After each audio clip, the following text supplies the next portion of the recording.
Добро вечер. Јас сум Васко Ефтов, во емисијата во Центар на Канал 5 телевизија. Вие сте на вистинското место, почитувани гледачи, бидејќи во наредните 50 на минути и вие и јас имаме право да знаеме вистината. Тема за вечерва. Дали во Македонија ќе останат повеќе од 100.000 бегалци со потекло од Сирија или од Ирак? Да не ни насилате на 100.000 сирици странците во Македонија, па после попис да ни направат.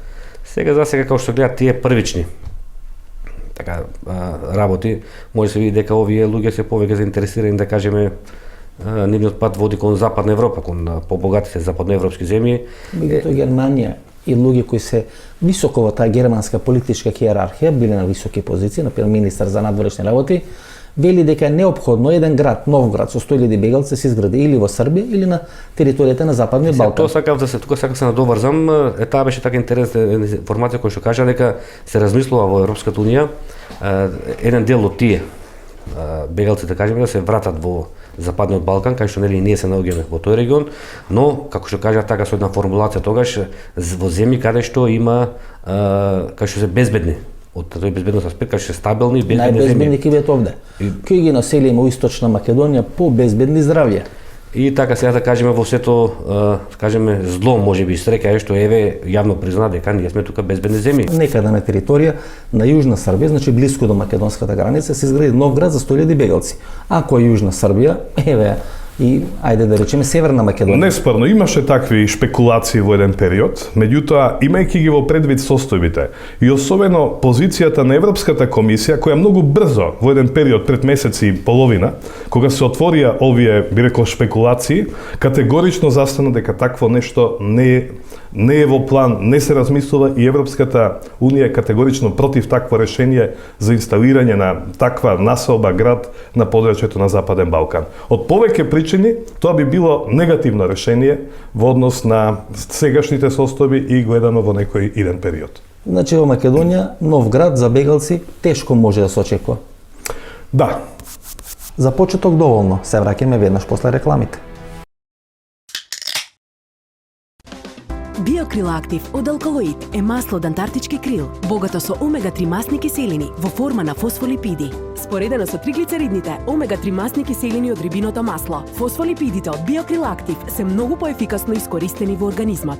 Помага во регулирање на нивото на холестерол во крвта. Комплетен извор на есенцијални масни киселини. Природен антиоксиданс астаксантин. Биокрилактив. Клинички испитан производ. Немате идеја што да купите за подарок? Се прашувате дали ќе му се допадне подарокот на оној за кого е купен?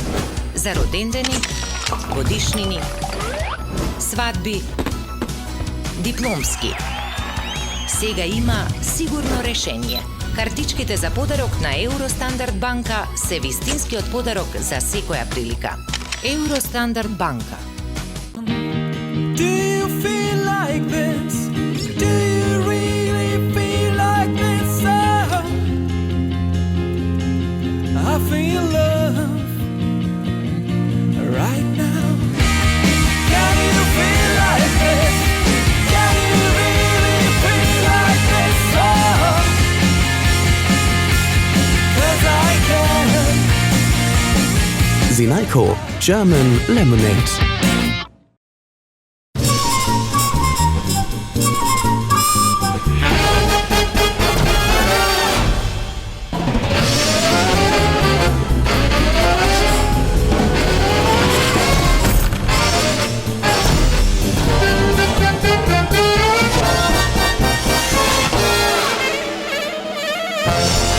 Блокмакс ефикасен при различни типови болка. Од алкалоид.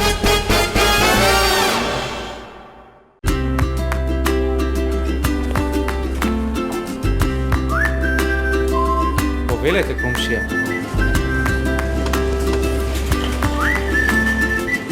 Повелете, комшија. Благодарам. Молам.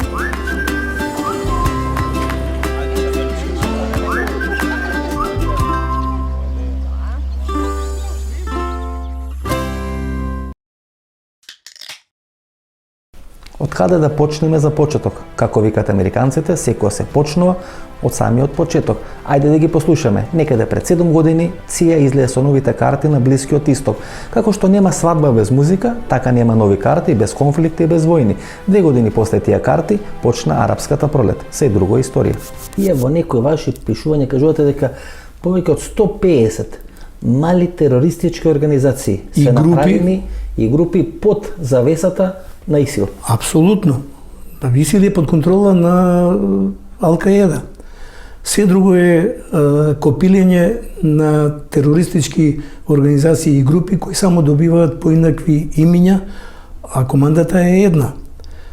По убиството на Осама Бин Ладен, главен координатор на сите активности на Ал-Каеда на простори од Индонезија до Португалија ги раководи, ги планира и командува доктор Ал-Завахири, кој му беше заменик на Осама Бин Ладен, и мислам дека ако навистина е изведена акцијата на фоките и на Ција и Дија во Пакистан, тога мислам дека еден од инсайдерите кои го предадоа Осама Бин Ладен беше Ал-Завахири. Така да не е далеко од умот да она што се случува во продолжетокот на или втора фаза на арапската, муслиманската и исламската пролет, која не процуте, туку крвари и која треба да се пренесе на просторите на Европа, дека сите тие активности ги координира преку центарот на Ал-Каеда, големите западни тајни служби, начело со Ција и МИ-6. И како е формирана ИСИЛ, почитувани гледачи? Веројатно тоа е прашањето на сите прашања. Кој го има формирано ИСИЛ за крај? Бидејќи денес сите говориме за Cilj islamske armije je da se gurne na kraju ili prema Rusiji ili prema Balkanu. Islamsku armiju vodi Samuel Elliot, agent Mossada, čije slike sa McCain-im postoje. Oružje i opremu za tu vojsku dali su Amerikanci iz svojih baza u Afganistanu. Navodno je ukradeno 420 miliona opreme, oružja, hamera, tenkova, mitraljeza, topova od strane Afganistanaca. Amerikanci, dobro ih poznajem, su ozbiljni vojnici i njima ne može da bude ukradena ni čačkalica, a kamoli da im bude ukradena oprema za 420 miliona dolara. Vidite da su oni ISIS-ovci obučeni u savršeno nove američke uniforme i voze hamere. Hameri se obično ne kupuju u prodaju. Тоа значи дека всушност ИСИЛ ни приближно не бил толку силен колку што се предпоставуваше ако ја немаше таа западна поддршка како што имаше изминатите 2 години. Па јас би вратил само неколку аргументи кои треба на сите луѓе кои недоволно се информирани за состојбите што се случуваат на Блиски Исток, особено околу Саудиска Арабија, која практично е еден од коорганизаторите и главен финансиер на создавање на исламска држава, терористичка творба која ја велам Исламистан или Исламски калифат. Кога 1999 година Милошевиќ правеше операција Тепих во Косово, повеќе од 300.000 бегалци од Косово дојдоа во Македонија. Сега ако русите прават Тепих во Сирија, колку нови бегалци ќе дојдат и ќе притиснат на границите на Република Македонија? Цел свет се тресеше пред овие ИСИЛ, сега гледаме русите Тепих прават тамо, ги гранатират, ги бомбардират, овие седат како викат Аллах Акбар, што на нашки преведено би значило кукуноне, испадна дека биле тигар со млечни заби. Лесно е од 30 септември до денеска русите само со десетици полетувања да прават Тепих од терористите на Исламска држава Калифат, кога ги гранатираат, ги рекетираат вистинските цели. Она што го правеше антитерористичката коалиција на чело со САД и НАТО беше голема измама на светската јавност. Во првиот случај, тие бегалци од Косово ни ги донесу структурите на УЧК, кои 2001 година направи војна во Република Македонија.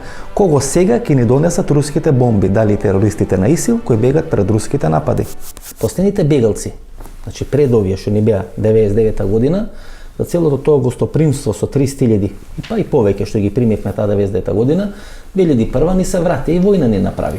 Па видите, тука е сега поголемата опасност. Сега да кажеме, не треба ова криза да се гледа само од тој хуманитарен, солидарен аспект. Сега гледате, вие тие новинари, да кажеме, новинарски прилози кога одат, кога се некој пат дури и наменски ги пушат тие трогателни слики како бегаат луѓе со мали деца, но не треба да се гледа само тој сегмент.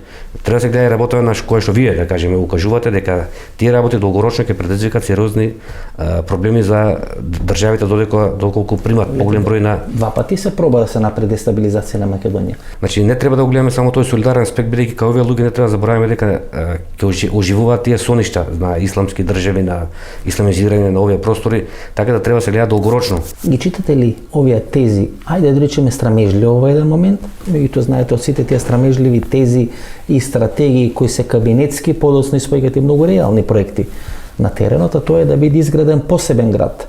Прво беше спомната Србија, па подоцна Западен Балкан, па може би срамежливо ќе почне се споменува Македонија, Источна Македонија и така натаму, да се изгради еден посебен град, кај што некаде помеѓу 100 и 150.000 бегалци од Сирија или мигранти од Сирија би биле тука населени, да не мора да одат во Западна Европа.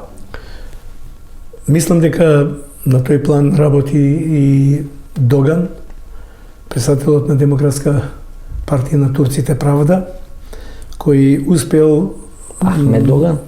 Од Бугарија? Од Бугарија, кој успеа да добие согласност за повраток на голем дел на бугарски муслимани од Турција, на кој би им дал голема автономија и им ја нудат територијата на југозапад на Бугарија. Знаете која е таа територија? Пиринска Македонија. Пиринска Македонија. Таму би можел да играти за овие мигранти од Сирија да биде направен? Па мислам дека не е далеко од умот. Пред 2 години имавме интервју со Југослав Петрушич, човекот кој беше обвинет дека учествува во атентатот врз Слободан Милошиć и долги години беше дел на француските тајни служби. Ова парче од тој интервју со господинот Петрушич ние не го објавивме во емисијата пред 2 години, бидејќи сметав дека не треба да се тензитира македонската јавност. Тоа беше грешка, бидејќи Петрушич како Пикасо и Дали заедно ја наслика целата ситуација и целата разврска што се случи не само на Балканот, туку и во делот на југоисточна Европа во изминатите 2 години. Значи Сирија е danas ključ opstanka Evrope. Мислите дека такво стратегиско значење има денес Сирија? Дека е клjuč на опстојувањето на Европа? Ja ne mislim, ja znam. Za razliku od drugih ljudi, vi nemate danas analitičare koji znaju tehnički da proprate čitavu ovu situaciju.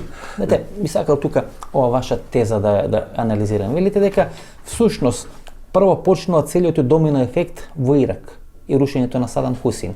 Па продолжува во Либија и рушењето на Гадафи. Па продолжува во Египет и рушењето на Мубарак, па доаѓањето на муслиманските браќа и повторно нивно рушење. Сега е наред Сирија и кога ќе падне Сирија, веројатно ќе падне и структурата во Јордан. И кога вака ја гледа човек картата, се гледа дека целото тоа Средоземје, од таа страна на Африка и од таа страна на Азија, вклучително значи и Турција, се структури кои на некој начин веќе се мек стомак за влез на тие муслимански елементи, сила, воена моќ, пари и така натаму кон Европа. Ако добро ве разбирам од ова што го кажувате, што го читам во вашите книги и така натаму, и кризата во Грција, која сега се случува, е да се освојат тие грчки пристаништа, а подоцна и пристаништата, не знам, во Шпанија, Италија, во Португалија, како и расторањето на Југославија, како би можело многу полесно да се стигне до Виена. Тоа ли е вашата филозофија која се обидувате тука да ја објасните? Bilo bi dobro da je to moja filozofija. Na nesreću to je živa istina. Evo ovog puta ću vam pravno pokazati šta se dešava sa Sirijom koja je ovde, odnosno Jordanom. Веќе знаете, кој човек ја гледа картата, например, ние разговаравме пред ова интервју, никој, например, во Судан не прави војна. Или никој не прави, не знам, во САД. Чад, Нигер, никој не прави, не знам, во обала на слоновата коска, или не знам, за да некој стратегишки. Туку сите прават војни тука кај што се Средоземјето или они мек стомак на Европа што се вели. Ovo je verski rat po meni koji se vodi i taj verski rat ima svoju konotaciju i prvi na udaru. Zašto ja pričam danas upravo o Makedoncima? Jer ćete vi biti prvi na udaru. Ko Makedonci?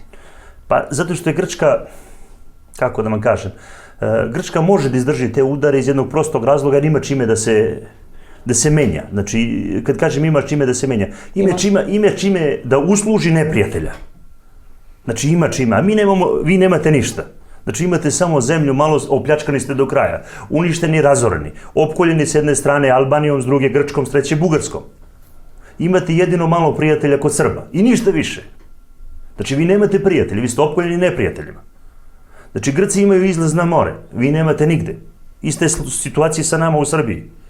Ove strukture o kojima ja vama pričam, onog momenta kad napadnu Izrael, ti ljudi će početi da se sele gde? Pa bežat će delovima prema Bugarskoj, kompletnu Makedoniju, čitavu južnu Srbiju koja je danas prazna, koju možete da pretrčite, da kupite, da uradite šta god hoćete. 2 години подоцна тие тези на Југослав Петрушич беа реализирани.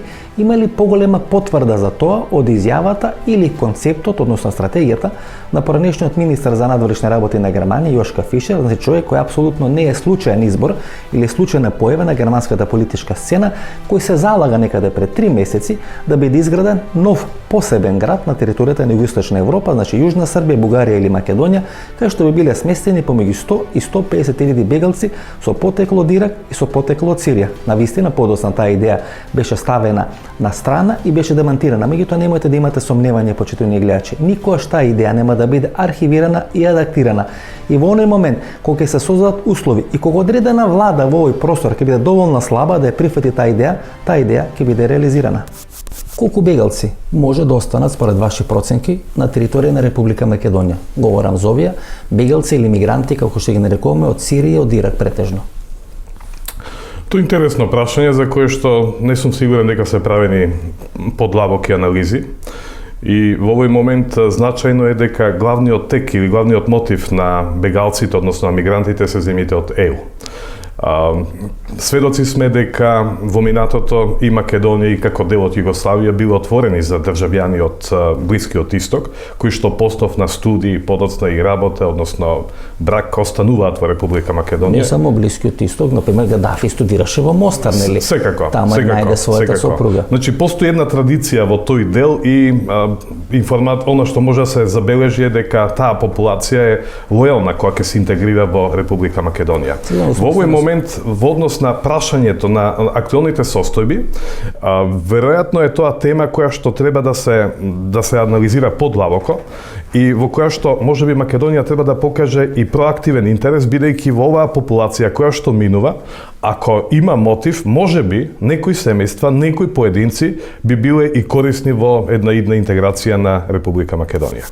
Тоа што најмногу ги плаши македонците е зошто бегалците го користат тој условно речено православен коридор, а не поминуваат низ тие условно речено држави со мнозинско муслиманско население, како што е Косово, како што е Албанија и Босна и Херцеговина. Не одат во Албанија, не одат во Косово, значи не поминуваат низ Албанија низ Косово, не поминуваат низ Босна по тој сувоземен пат, кои се муслимански држави, поминуваат по овој православен пат, по оваа православна траса.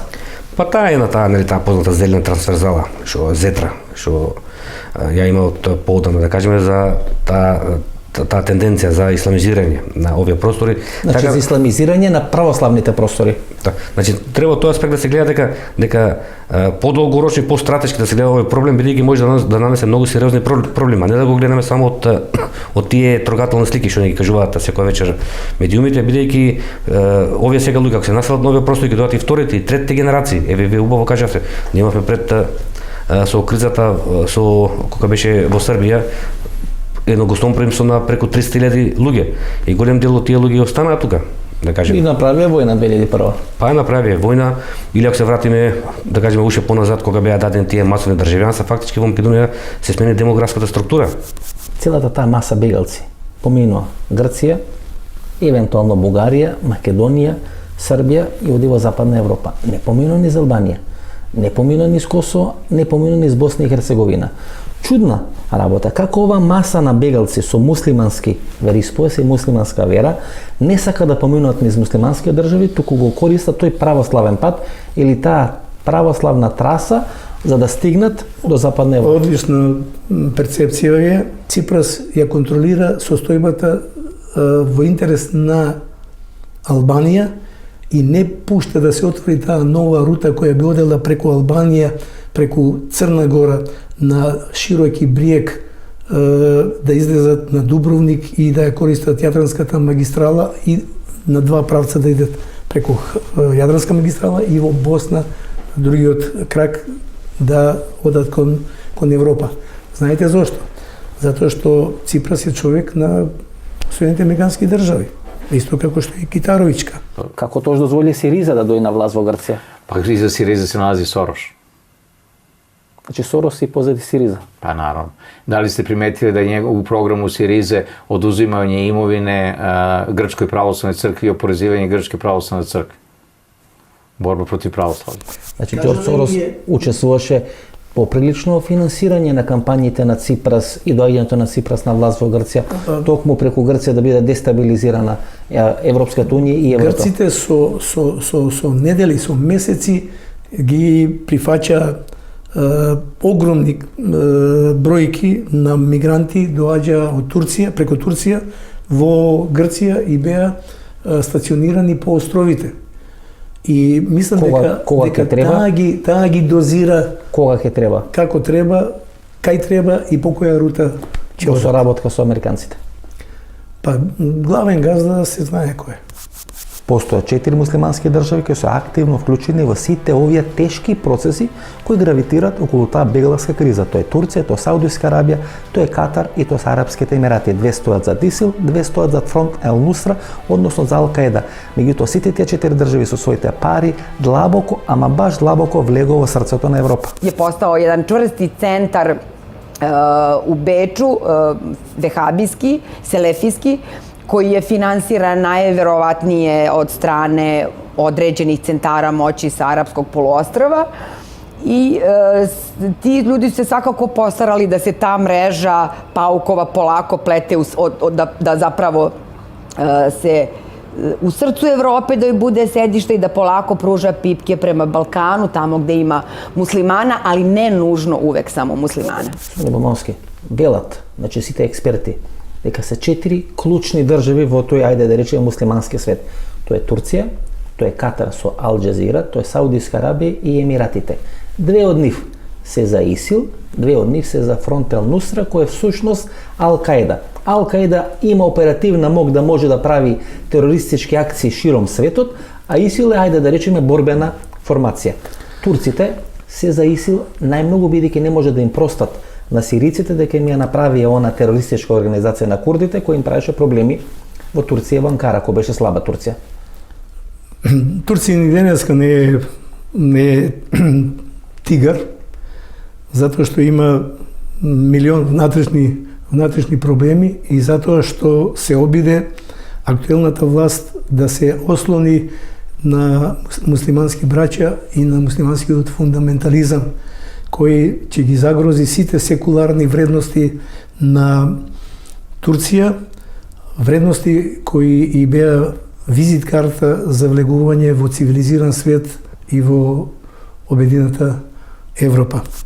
Па гледате го овој најпознатиот борец во наводници од овие простори, кој има заминато на фронтот во Сирија и во Ирак, во ИСИЛ, Лаврим Мухаџери, беше вработен во Бонстил, од Бонстил е пратен во Афганистан, се има вратено, се демобилизираше и сега оној што мафта со на сабијата што сече глави во Сирија и во И ИСИЛ. што е интересно да кажеме, во тие разузнавачки надмудрувања меѓу големите сили, пред се Америка и Русија, гледате сега по интернет, пушта фотографија во која што овој командантот што е на таа ИСИЛ, исламската држава, како беше Ал Багдади, седи во друштво со овој Маккейн, што беше кандидат за председател на Америка, што беше против кандидат на Обама на претходните избори, републиканецот Џон Маккейн, така мислам дека беше, седи во исто друштво со овој Багдади, што е командантот на ИСИЛ. Значи тука веќе јасна е тенденцијата, значи се спроведе некој проект на рекомпонирање на границите и на слика да се добие како на нашите балкански простори, доколку се раситнат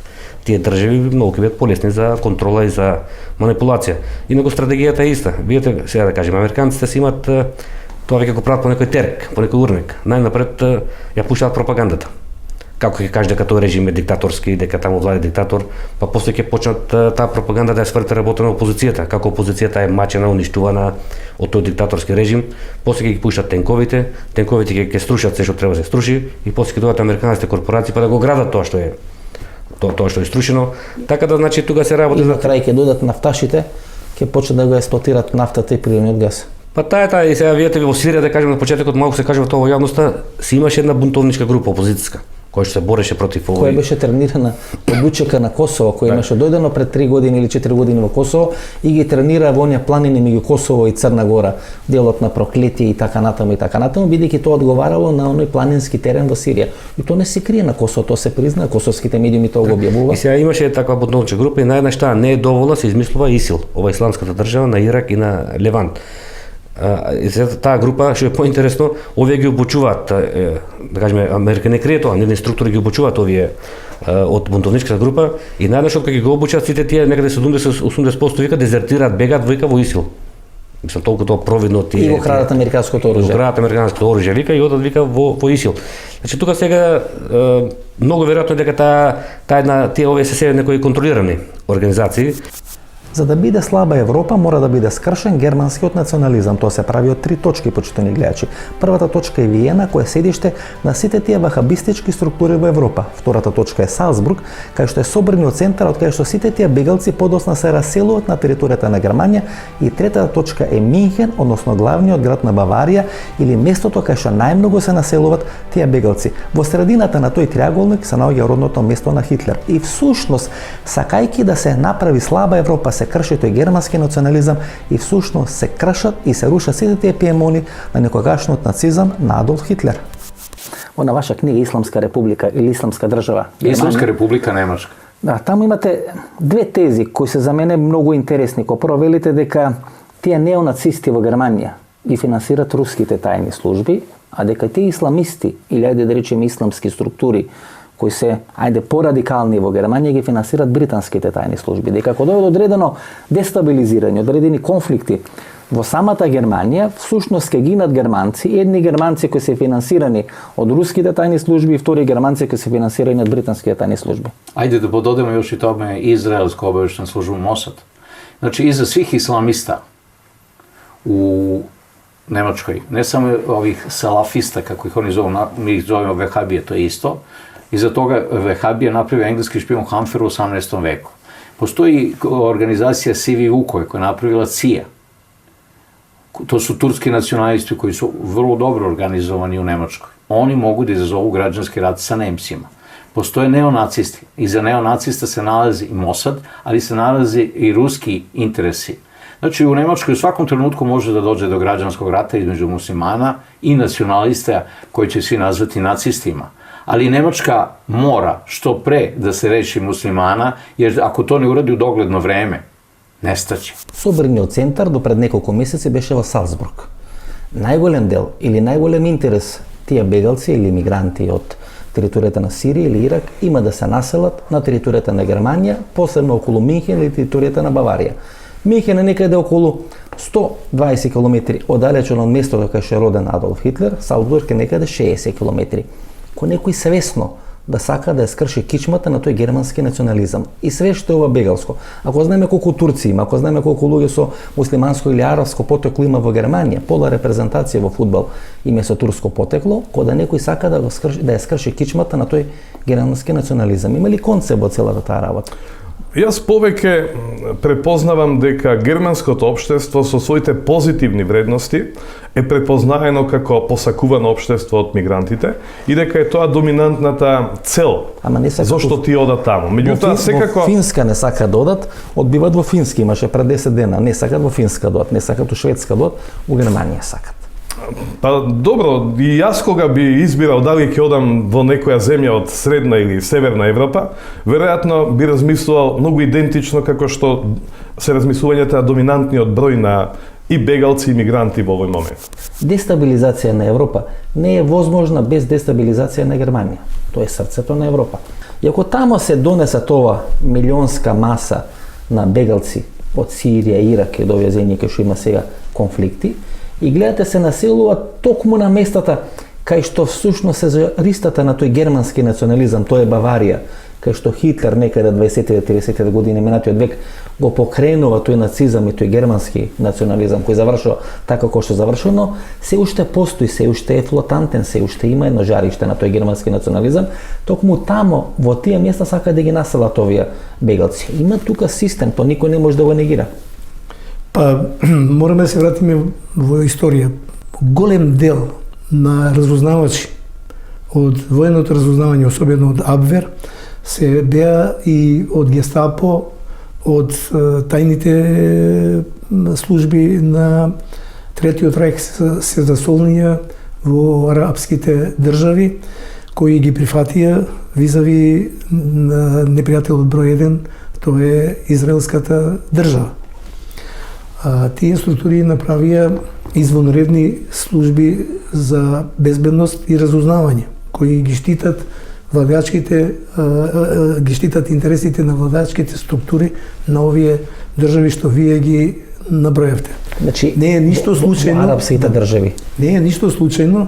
Значи има систем во целата таа работа. Значи тие служби кои германците, како што велите, ги формираат во арапски држави, сега влагаат во едно американско сценарио да ја дестабилизираат Германија. Апсолутно. Зашто? Затоа што и голем дел од структурите на истите служби премина во Соединените американски држави и се вклучија во Организација за стратешки истражување на Соединените американски држави, која беше претеча на ЦИА.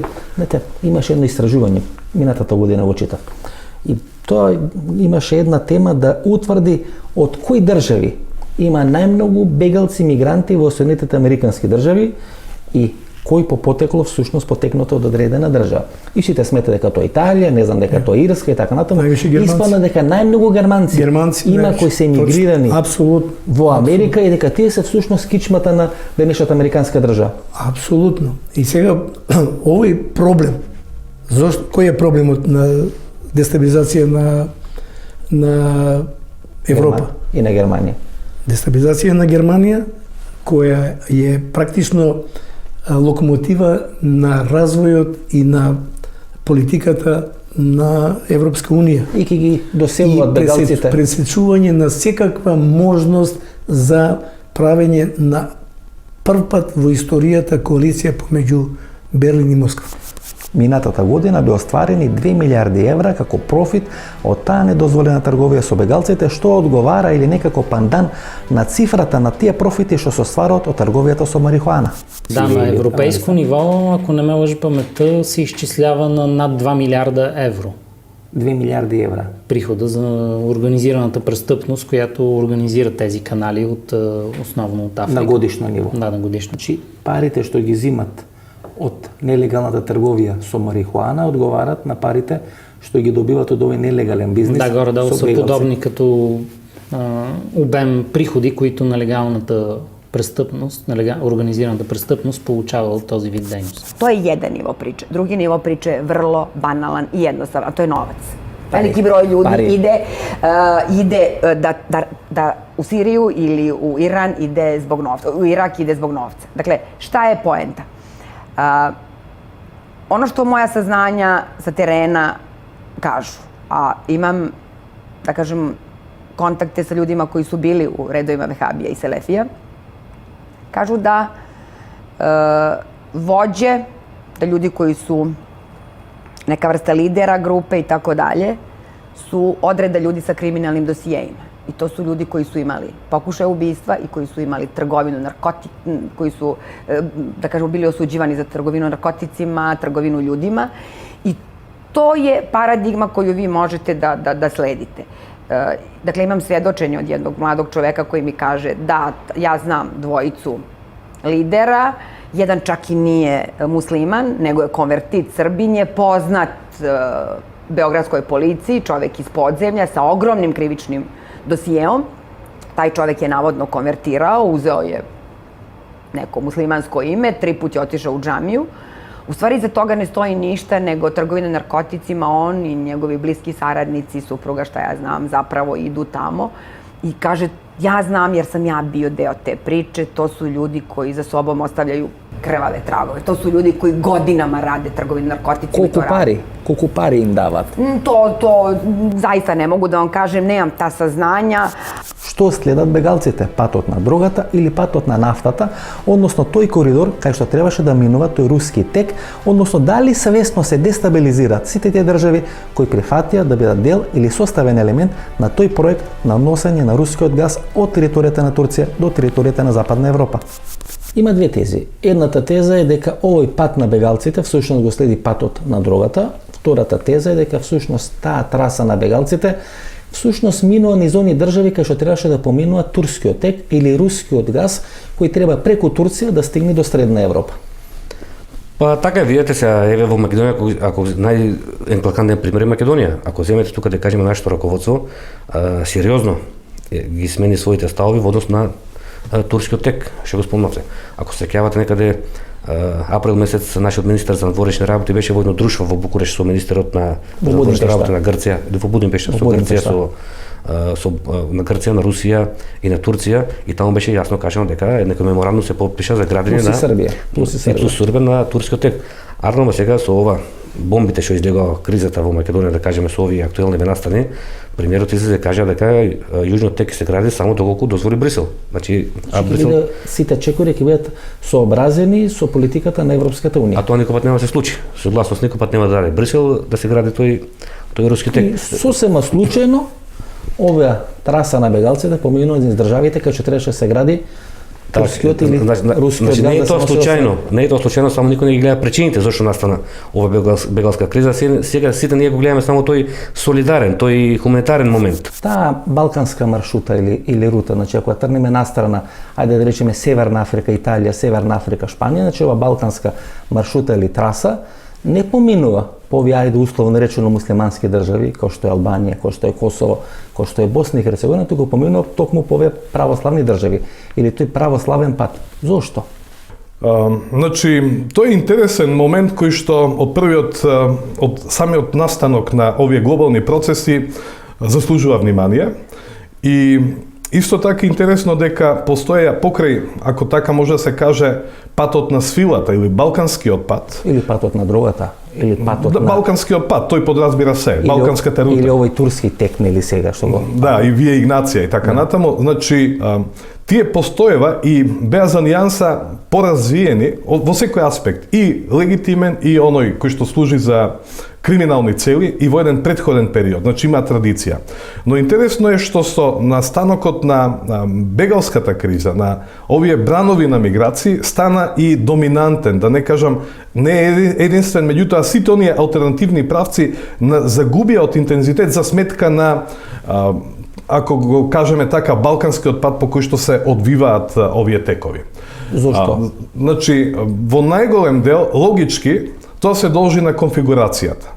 Меѓутоа, не е само тоа единствената причина.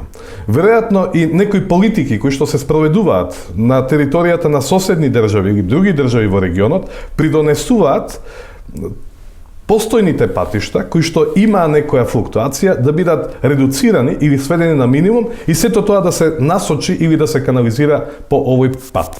Што ќе се случи ако некој од западните држави, по примерот на Ел Мастри некаде пред 10 години, почна да не ги враќаат сите овие терористи кои вклучени или вгнездени во структурите на овие бегалски кампови или овие бегалски збегови кои напуштаат територијата на Македонија и одат во Западна Европа, подоцна во еден ретроактивен процес да почнат да не ги враќаат сите тие големи терористи на територијата на Република Македонија врз принципот на одредена реадмисија. Дали Македонија може да се случи да не останат тие терористи како што вахабитите и муџахедините пред 10 или 15 години остана на територијата на Босна и Херцеговина.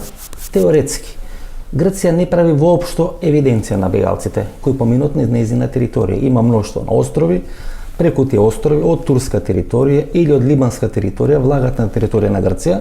Свесно или несвесно Грција значи не прави евиденција и ги турка тие бегалци во правец на Република Македонија. После оваа криза што беше пред месец и пол-два, Македонија е првата дестинација кај што тие луѓе се евидентираат и подоцна се проследуваат преку територија на Македонија, организирано на територија на Србија, до крајната дестинација, најчесто Германија. Може ли да се случи? Врз база на одредена реадмисија во наводници, никаква реадмисија, тие луѓе кои елмастри да ни се враќаат од Германија на територија на Република Македонија, ако посакаат во Германија? Значи, во првиот дел од прашањето јас препознавам и неколку други аспекти кои што треба да се споменат. Тоа што Република Македонија всушност е на првиот фронт, каде што се прави или требаше уште по-конкретно да се прави евиденција на сите оние кои што минуваат. Јас го гледам и како предност во однос на Република Македонија, која што тоа е всушност една од целите на контрола на границата, контрола над миграцијските текови, што секако во овие услови е извонредно тешко да се прави. Може ли тоа, господин Стојановски, ко бубенек да ни се врати? Бидејќи први ние правиме евиденција. Први ние правиме класификација на бегалци од која држава. Теоретски може да се искористи во таа насока правењето на евиденција, меѓутоа евиденцијата носи многу повеќе предности кои што и служат на Република Македонија и кои што може да помогнат во една идна меѓународна координација и соработка со земјите на ЕУ. Може ли некој во Германија, политичар, политичка партија, власт или така натаму, во престрет на избори, ако се покаже дека тоа е конјунктурно, да речи ги враќаме тамо топтан од кај што дојдо, тоа е Македонија? Секако дека тоа теоретски може да се направи и секако дека тоа може да има и некои и директни и индиректни негативни последици. Меѓутоа станува збор за глобален феномен, каде што Република Македонија е само една, би рекол, мала точка во правецот по кој што минуваат мигрантите и секако дека едно издржано решение не би содржало и ваква клаузула. Мигрантите да се вратат и токму до Македонија да останат. Колку пари троши Саудиска Арабија? Во изминатите 30-45 дена имаше мноштво написи во светските медиуми дека Саудиска Арабија плаќа по неколку илјади долари, па дури до 50.000 долари по бегалец или по мигрант од Сирија да се населува на територија на Западна Европа. Ниту еден од нив не заврши во Катар, не заврши во Емиратите, не заврши во Саудиска Арабија, кои се земји кои се 50 пати побогати, да речеме, од Унгарија, од Србија или од Македонија, туку завршува во Западна Европа, токму минувајќи низ нашиве коридори и патишта. Колку пари троши Саудиска Арабија за реализација на таа стратегија, тие луѓе што бегат од Сирија да се населат во Западна Европа? Саудиска Арабија, исто така како што реков, како што Израел се штити од тероризмот на надвор од Израел, така и Саудиска Арабија се штити од опозиција и од дисиденти, испраќајќи ги сите тие структури, богато наградени во Европа, за да Европа биде дестабилизирана и да европските безбедносно полициски и политички структури имаат главоболка со една ваква инвазија на бегалци, меѓу кои има стотици, а ја говорам, тврдам и спремен сум да бидам ставен на столбот на срамот само за една година подосна, кој ќе се дознае колку илјадници терористи од ИСИЛ се угнездиле, се ухлебиле во европските држави, каде што треба да извршуваат одредени терористички акции и операции, што треба да ги дестабилизираат европските држави и да ја доведат Европа во целосна послушност и контрола на НАТО и Соединените американски држави. Добро, господин Стојановски, постои ли ке вас барем зрно на страв дека можат тие луѓе да останат овде, гледате што прават? Или можеме да кажеме дека тоа не е организирано? Турција, која е првата брана, нели, која е главната држава која се граничи тамо некаде околу 500 километри гранична линија има со Сирија и која што прима најголем дел од бегалците, со помош на своите авиокомпании. Овие богати бегалци директно ги слетува на овие десетина аеродроми во Југоисточна Европа, тоа се 10 држави, од Албанија до Молдава. И во сите други држави во Европа и во светот, не само во овој. Им обезбедува, ајде да речеме, нови идентитети, им обезбедува нови документи, нови лични карти и од територијата, посебно на Босна и Херцеговина, директно говорам за овие богати имигранти, кај што во тие богати може да се најдат и најразлични структури, ИСИЛ, ИСИС, Фронт Нустра и така натаму, како русите ќе напаѓат, така тие луѓе ќе сакат побрзо да се повлечат таму и да се вратат на своите нели претходни дестинации и со помош на овие турски авиокомпании прават парче. Па, добро, мислам дека малку поостро го формулиравте прашањето. Значи, турската авиокомпанија е една од најмоćните и најразвиените во свет. И секако дека дел од прашањето што го поставивте се темели токму на тоа што има своји конекции и во земјите кои што се кризни или критични од аспект на миграциите или, ако сакате, и криминал, и можноста преку дестинациите што ги обезбедува пред се оваа компанија, бидејќи таа е присутна и во неразвиениот дел, и во земјите со критична безбедност и така натаму, и во сите развиени европски и светски земји, и дека е тоа една од рутите кои што ја користат и криминалците, односно луѓето кои што имаат можеби материјални средства или се дел од криминални структури за да остварат некои своји цели. Некои аеродроми беа ставени под мониторинг. Аеродромот во Тирана, аеродромот во Подгорица, аеродромот во Тиват. Јас ќе ви кажам, сите аеродроми се ставени под мониторинг. И што да кажеме на крај, почитувани гледачи, се плашам дека поголем број на терористи ќе останат и трајно ќе бидат гнездени на територијата на Република Македонија во споредба со бројот на терористи кои ќе завршат во Саудиска Арабија. Сега, значи, можеме да очекуваме масовно овие, да речеме, фронтмени и борци на ИСИЛ да се враќаат од таму од кај што трнале. Тие што се од Балканскиот полуостров да се вратат во маса на бегалци кои се очекува да се вратат во своите живеалишта. Јас ви велам дека најголем проблем на безбедносните структури на сите држави во Европа е проблемот што никој нема точна евиденција колку луѓе заминале, и колку луѓе загинале, а уште што е најстрашно, колку луѓе веќе се вратиле на овие простори.